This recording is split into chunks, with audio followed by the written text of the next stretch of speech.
5.5% growth rate in 2023, the Philippines painted a steady recovery past the global pandemic. For this year, the country's economy is expected to grow amid an anticipated world economic slowdown. The government tries to be optimistic, with the country's economic managers setting their goal for 2025: an upper middle income status.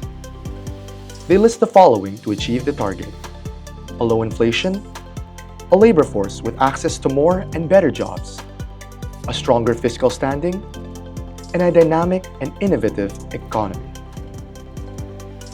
But are these enough to allow the Philippines to be on par with its more developed Asian neighbors?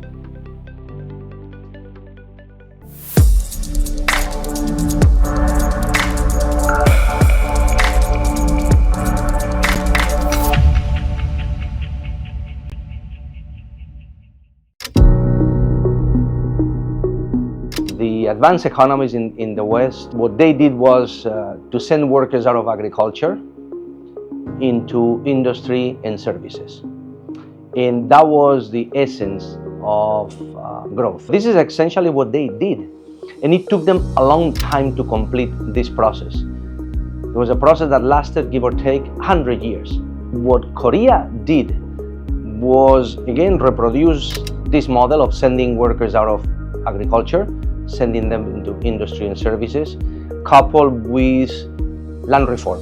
The big jump in South Korea that came to the 1960s was basically industrialization. South Korea realized, President Park, when he took over, realized that the way out of poverty was a combination of, he said, I need to industrialize my country. And the reason behind industrialization is that not all sectors of the economy have the same consequences for development. So getting into manufacturing has very special properties. Once you get into the automobile cluster, you start with very simple cars and you end up with cars that cost perhaps $1 million. You also need to develop many sectors or subsectors of the economy that provide a supply to the automobile sector. That is what South Korea did. At the same time, South Korea realized that the world is very large. What this means is that it was producing manufacturing products not just for South Korean consumers, but for the rest of the world. So South Korean policymakers understood it very, very, very well. And they really accelerated this process of development. But it took the advanced economies of the world slightly over 100 years to accomplish, which is send workers out of agriculture into industry and services. They compressed that 100 period into basically 30 years. Historically, we do not know of any virtually single relevant example of a nation that has attained high income per capita without developing a manufacturing sector. You see, quite often we talk about, for example, issues such as research and development, innovation. Where do you think innovation comes from? Manufacturing.